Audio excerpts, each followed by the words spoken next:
Hey, good afternoon, everyone. Al Getler here. Thank you for joining me for another great conversation.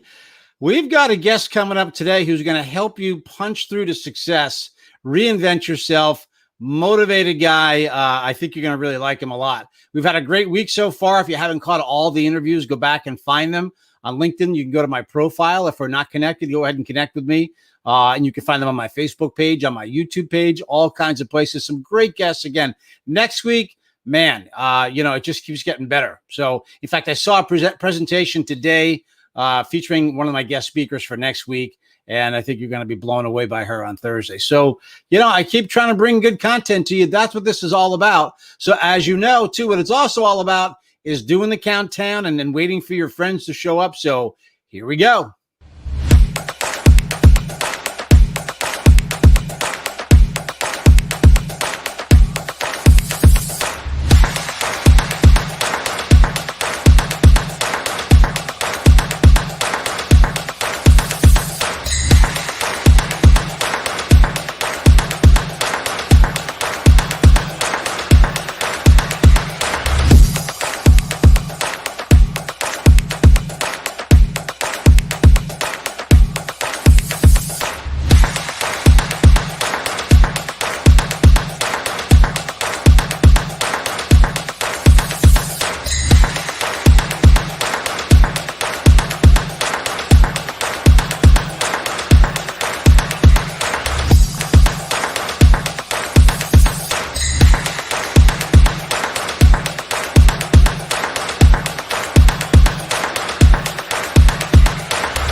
So if you're joining me for the first time, you can go ahead and comment on whatever social media platform you are sitting on right now. Go ahead and type it in the comments box. I know on a couple of social media channels, you do have to give StreamYard, which is our platform, permission to show your profile. So make sure you do that. If you make a comment, I try to get to as many comments as I can during the broadcast, bring those up on the screen, especially if you have questions for our guest. Please go ahead and put those up there on the screen. So with that, we have a gentleman here today. What can you say about someone who kind of like is an overachiever, who's reinvented himself several times? Other than that, if he shares his knowledge, yeah, he's a pretty cool guy. Rick Denley is our guest today. He's an entrepreneur. He's also the author of the best-selling book, Reinvent Yourself. Let me bring that up on the screen here and show you the book, Reinvent Yourself. Available on Amazon. Look at that, #1. So this is going to be a great guest. So Rick Denley is going to join us. Let me have him come on into the room and say hi to Rick. Hey, Rick. How you doing, Al? And thanks for having me on your show. And hello to all your viewers today. Well, thanks very much, Rick. Good to have you here. So, hey, I'm going to go on the long shot for a second and show you're all Christmased out. You've got your Christmas tree right there in the shot with us. We do. Absolutely. Why not? Why not get into the festive spirit as well? It's different this year, like everything is, and we're adapting to it, but it's great to have a bit of spirit going as well. No, that is absolutely the truth. I'm a volunteer firefighter here in my town, and we decorated one of our engines with lights. We do it every year, but this year we're getting out on the streets and announcing a tour and just kind of bringing joy to everybody. So nice. Good for you. Appreciate you doing that. So, Rick, let's start with geography. Where are you talking to me from? You know what? I'm located just outside of Toronto here in Canada. And, that's where I've been. I was grown. I grew up here, was raised here, extensively traveled because of business and career, which is great, and love travel when we can get back to it as well. But the home base is here in Toronto. Yeah, and I travel a lot too, usually for my my career. And in fact, one of my favorite places to come is up to Canada. I go to most of the provinces and just absolutely, you've got a beautiful country, Rick. There's just no two ways about it. Thank you. We're happy to have you. Yeah. And here's a fun fact. I have never been to a session of United States Congress, but I have been to Parliament in Canada. Wow, good for you. Yeah, pretty neat. Ottawa's a beautiful city too, so good stuff. Well, Rick, let's jump into it. You have written a book. So kind of take us into the book here. Tell us what's in the book. We'll throw it up on the screen here one more time. Sure. And then I want you to please take us through what's in the book. What are we going to be prepared to take in when we read your book? Yeah, thanks, Al. Appreciate it. The book was launched and put up online there in April, just about when COVID hit and everything began to shut down. In fact, a month before that, I was in Houston presenting on stage my book to an audience of about 300 and talking about reinvention and change. Little did I know a month later, the world would start to shut down. And then following that, everyone would have to change and reinvent themselves in some way. People said to me, wow, great book, good timing. Well, I've been writing it for a year and a half. So the timing was just fortunate in some ways, because right now, Al, everybody's going through change. And look, you know what? I explain to people, there's only two types of change, right? There's a type of change that we decide to make in our career, in our personal lives, whatever that might be. I'm going to go in this direction now. And we keep ourselves self-accountable because of that. But then there's a change that comes our way that we didn't ask for. Right. The one that comes out of the blue that we didn't anticipate. And right now, everybody's in that with the pandemic. So everybody has had to change. And in my words, reinvent themselves in some way, shape, or form. So I was glad that the book had good timing to come out when it did. Well, and to use an analogy we'll revisit in a moment, some people got hit with a 1-2 punch. Some people not only had COVID, and the pandemic affect them, but they lost their jobs and the career that they knew went away in some cases. So would your book help a person like that? Would it give them something to hang on to when it comes to reinventing themselves by force? Yeah, that's a great question. And thank you for the opportunity to share that. It does. The book is about reinventing yourselves. And it's really a blueprint to how to do that, because a lot of people haven't been through it. A lot of people haven't been through a life-altering change like this to know how to do it. So it's really a self-help book, which creates a blueprint to help anybody, as I say on the cover, that's going through personal growth. Whatever mess you're in right now, whatever mission you're on, this book will help you create a blueprint to get you there. And that's what it's for. It's to assist people through that type of monumental change. So I'm always intrigued by people like you, Rick. You don't go to grammar school and start telling people you're going to write a book. Most people don't. No. So you were a sales leader. You had a career going on, and yet you wrote a book. What caused you to do that? What brought you there? Well, that's very good. It coincides with what I did 3 years ago, Al, which was leave the corporate world. And people ask me, why did you do that? I said, because I didn't feel I was having a large enough impact on a large enough audience. I wanted to help more people. I love being a leader. I love being a coach and helping others. So I thought that I needed to share with people my experiences in my personal life, in my career life, the changes I've gone through and how I navigated them. What few people know about me is that I'm actually a recovering engineer. Okay. So I love formulas and I love success stories like that. Don't let me hold that against you, by the way. All right. Thank you. So I love formulas, and I believe I created a formula that helped me throughout my life through personal, career, and other changes. And I wanted to share that with other people for what they're going through. And that's in the book, along with stories. And yeah, you mentioned I'm an old sales guy at heart. I've been a sales leader for decades, and that's what I do now in consulting. I help organizations punch through their growth ceiling, and individuals too. You finally said it. Punch through the ceiling. Okay. So I did. I'm a big believer in everybody needs to scare themselves a couple of times a week, trying something different, trying something new. So let's throw something up on the screen here and get ready to pivot and lean like we rehearsed there a little bit, just like you're in the ring. We'll do that day. But there's a shot of you. Which color trunks are you wearing there? I'm in the red. Thank you. You're in the red. Okay, good deal. Mighty good stance there, pal. Mighty good stance. Well, I appreciate it. Are you connecting in that shot? Am I seeing you connect? Definitely. Good. So I'm going to get to the next graphic that shows us the outcome of that event. Yeah, there we are. You got your hand in the air. You did. Was that your first time in the ring? It was. Yeah, that was my first carded amateur fight. And and I know you're putting up that, and I appreciate it. What I decided to do back over about a year and a half ago was, as you say, pivot and change and reinvent myself. I'm a hockey guy, good Canadian boy. Wait, Canadian that's into hockey? What? I know. Strange. and this would have been the first year in 48 years that I did not play hockey and decided to do something different Yeah. And the reason that I did it was really because I needed something different. I needed change in my life, but I also needed to give back. I needed to have some philanthropy in my life. And the reason that you see me there is because I was raising funds and awareness to fight cancer. Okay. Gotcha. COVID's taken a top line recently, but cancer is a killer too. And it involved, who hasn't been touched by cancer? So I wanted to give back in some way. Yeah. And I literally threw myself in the ring. And during this great event that we had up here, they took people like myself who had no experience at this, taught us the sport, which was brilliant to learn, and basically raise funds and awareness to fight cancer. But here's the interesting part. I had to reinvent myself. Yeah. It didn't come naturally. And just like everybody's needed to in 2020, because I don't care who you were, everybody in 2020 had a plan. And as they say, everybody has a plan until they get punched in the face. And we all got punched in the face in 2020. Yeah. And so how do we pivot, change, and reinvent ourselves? And you mentioned something earlier. It's fear that stops people from changing and moving forward. Very often it's fear. And in the book, I talk about the 4 different types of fear that you'll encounter.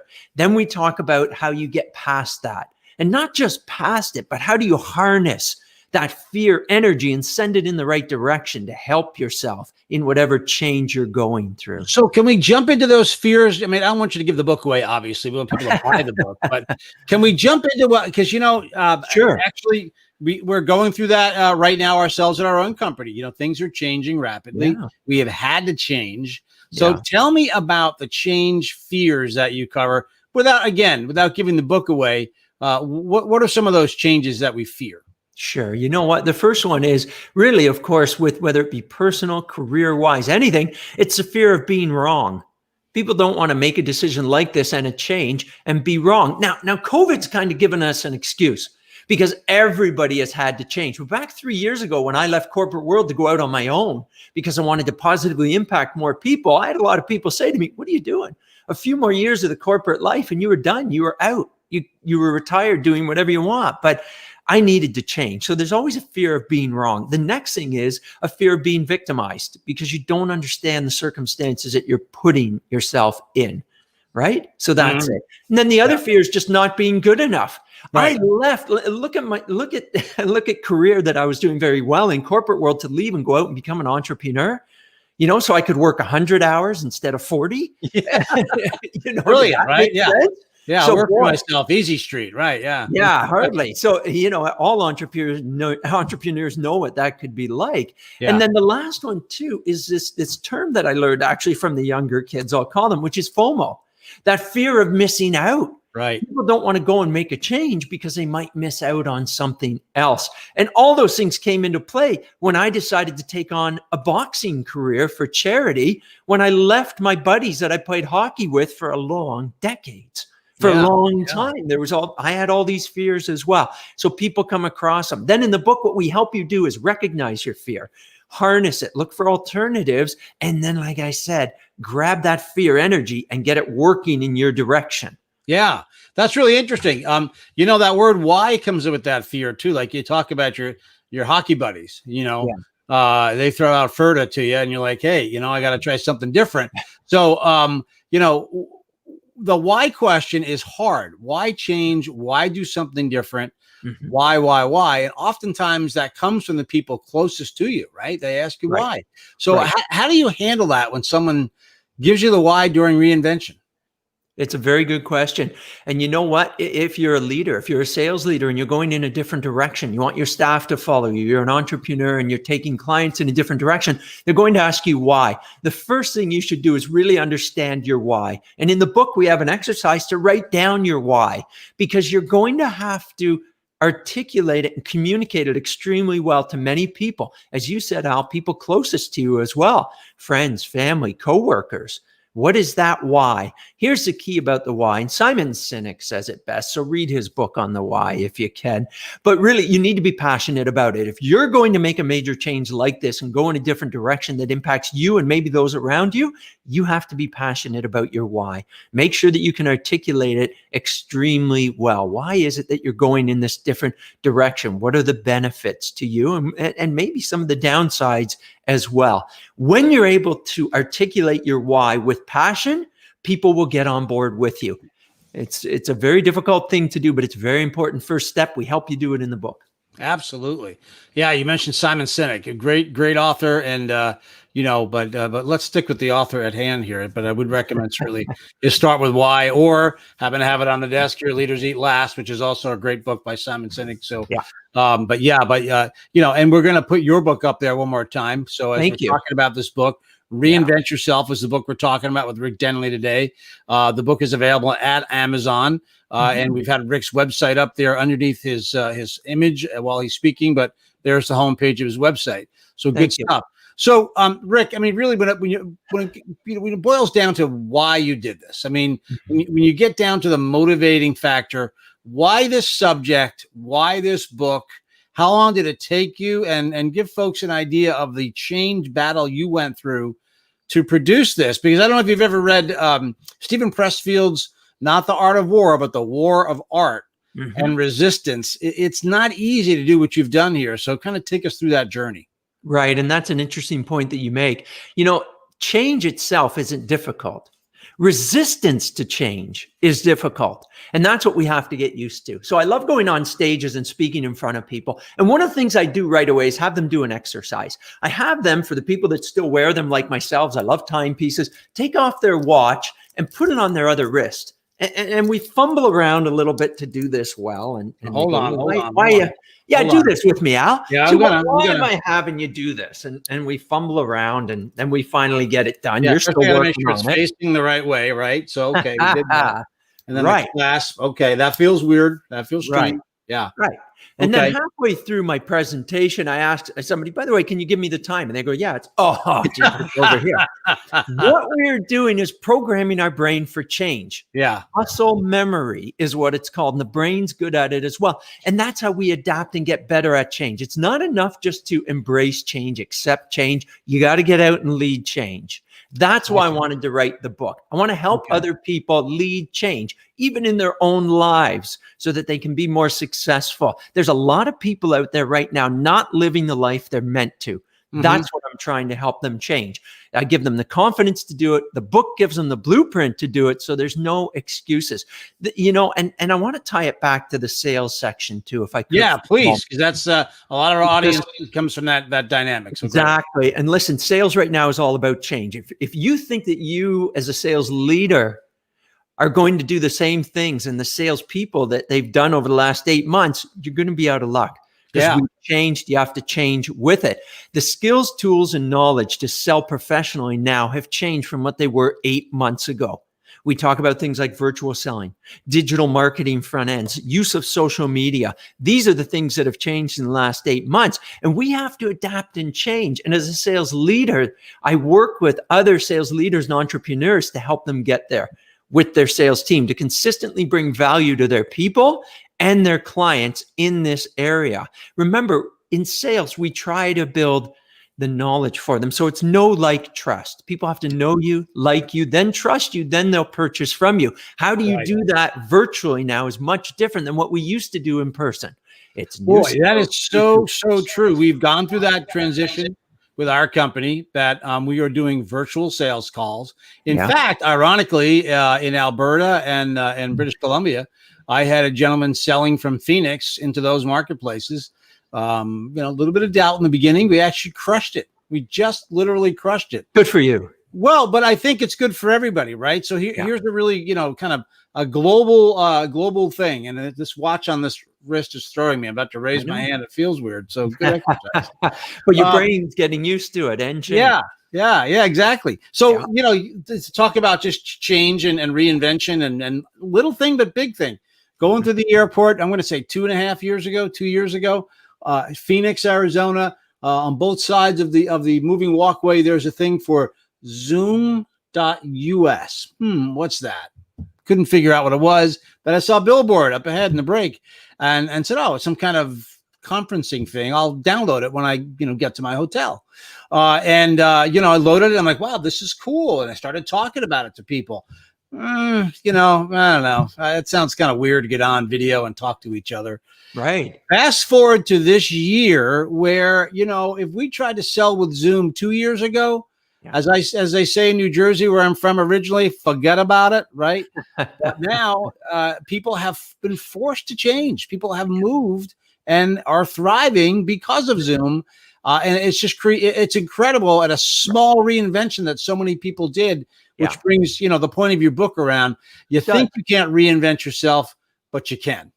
Right. You can. And like I say, with the watch exercise as well, your brain's being trained now to change and you get better and better at it. So change things, change daily things that you do. But on the sales front, we've had to change. And that's what I work with now with entrepreneurs, small to medium-sized organizations, and individual contributors of professional salespeople through my masterminds and our sales enablement program here at Peak Performance. That's what we do. We help them enable the change that they need to put in place and then teach them the most recent skills, tools, and knowledge to be successful. Digital front-end marketing, as I mentioned, use of social media, proper use of tools such as LinkedIn that we're on now and LinkedIn Navigator. All these things come into play to keep people being successful in the sales profession and bringing value to their clients. Absolutely. Now, another change for you is you are used to being in front of crowds and up public speaking, and that has changed. There you go. We'll pivot again. That has changed dramatically. You're not in front of audiences right now. How have you been forced to change, and what's your plans for when we're back and we're able to do this all over again with being in front of audiences? Yeah, it's a very good question. And you're right. I had a 6-city North American tour for my book basically fall away. I got done the first one in Houston the first weekend in March, and then everything shut down. Everything collapsed after that, and it all got canceled. Now, I was able to salvage 2 of them and make them virtual. And they went very well because people became more and more virtual, and I'm coming out on more. People can see all my podcasts up on the website as well if they're interested. Good. Excellent. But you're right. Now, as we pull out of this, it's going to be a combination. We're going to start getting back together, start getting on stages again, which I can't wait for that human interaction. But we'll be running them virtually at the same time because that's a medium that isn't going away. No. So why not keep it and reach more people as well? No, such a great point. Such a great point. So Rick, you've written this wonderful book. It's doing quite well. I'm sure it's chock full of great information. Why this book above all else? Obviously, you're a sales guy.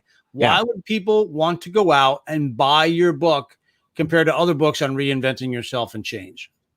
It's the stories in the book. It's all chock full of stories in each chapter, besides the fact that it helps people build a blueprint so that they can be more successful in their change and reinvention.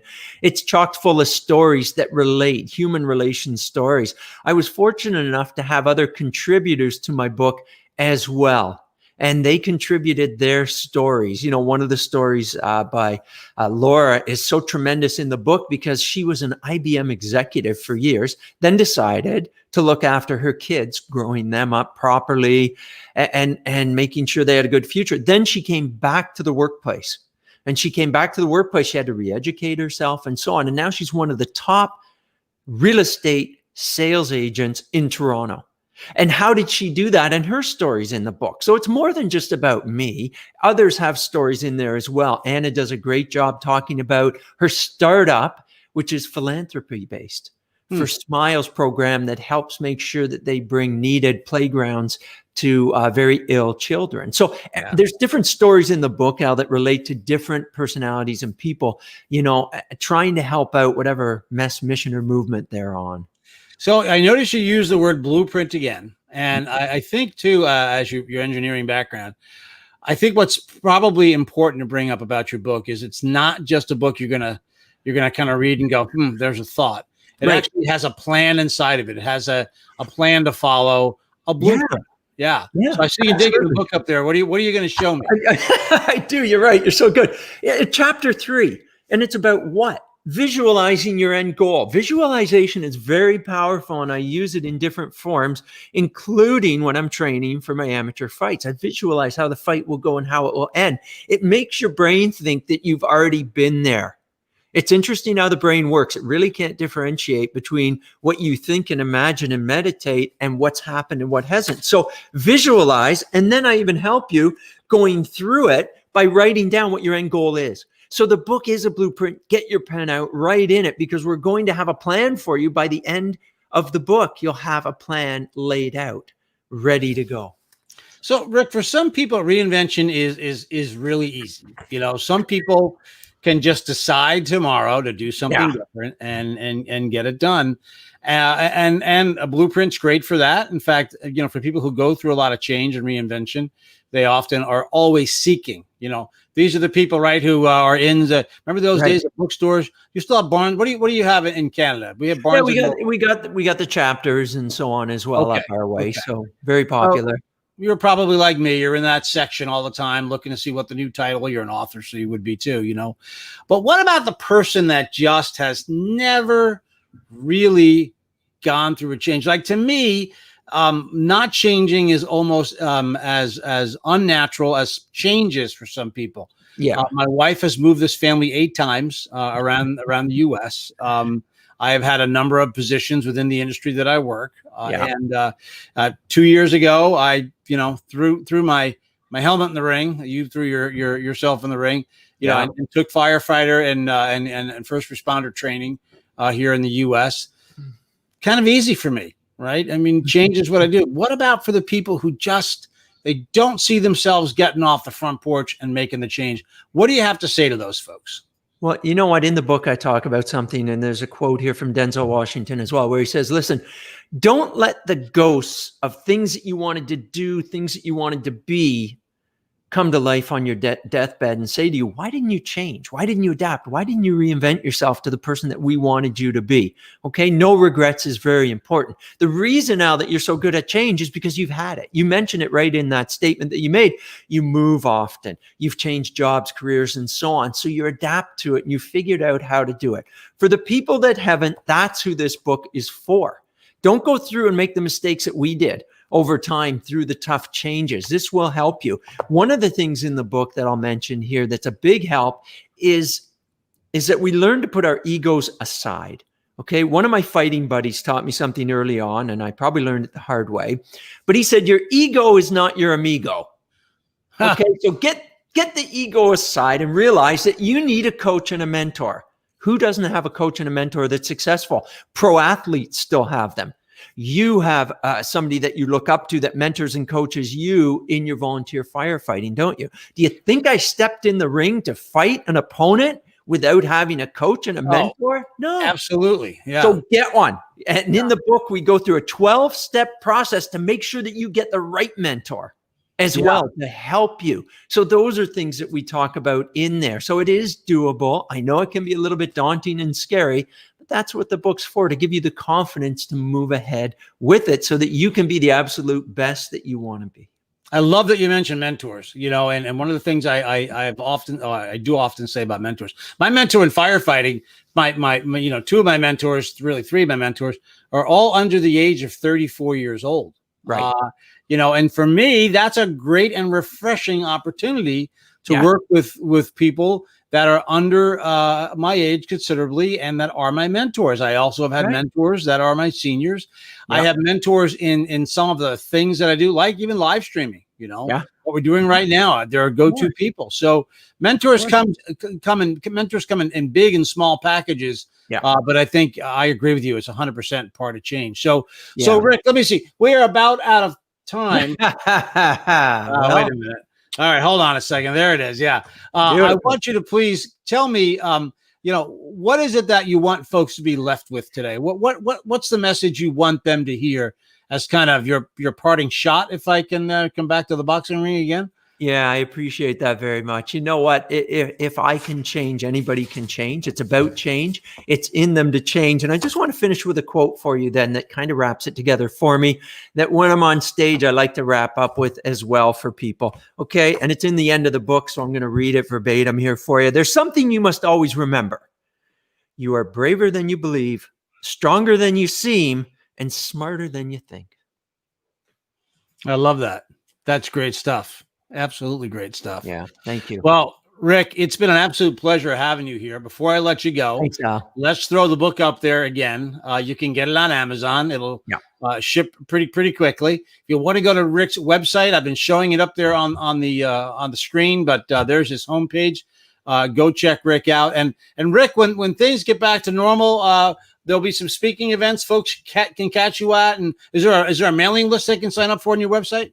Absolutely. So if you go to my website on the landing page, you can subscribe there, and I'll make sure I keep everybody up to date. In fact, I'll tell you what I'm going to do here, Al.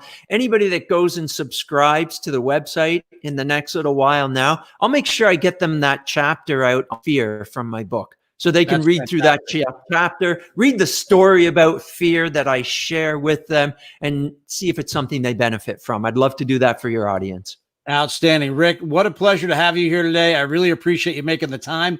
I'm going to have you go backstage here for a moment while I say goodbye, and stick around. I want to give you a proper goodbye before you leave. Thanks, Al. All right. Take care. Well, wow. I got to tell you, talk about action pack, talk about getting the uppercut, talk about whatever other, fighting analogy that you can give. Although I do have to say, and I meant to say it to Rick while he was still here, fighting and boxing, I'm not sure that there's a big difference, although they've calmed things down quite a bit, on the ice. But what a great guy, what a focused guy. And this book, go out and buy that book. It's on Amazon, Reinventing Yourself. I think you're going to find it to be something really valuable this time of year, in the year that we are in, simply because 2020 is winding down. We know what's coming with 2021. We've got the vaccine coming on both sides of the border here. And we've got an opportunity to think about what's going to happen next. So what a great time to reinvent yourself. So next week, as I mentioned to you, we've got a jam-packed week, 5 days of guests coming up. I think you're going to absolutely love what's coming up next week. Keep your eye on your LinkedIn notifications. Keep your eye on your Facebook notifications. Keep your eye on your YouTube notifications. All the folks on YouTube out there, I appreciate all the love you guys are giving. Wasn't expecting what you guys are giving me on YouTube, but it's absolutely incredible how many subscribers we are picking up, and we're seeing them really everywhere. And here is my buddy, Dennis Acosta. Thank you, Dennis, very much. Always a pleasure to have you with me, Dennis, and glad you're here. So with that, folks, enjoy your weekend. Be safe, and I'll talk to you again coming up on Monday. Thanks.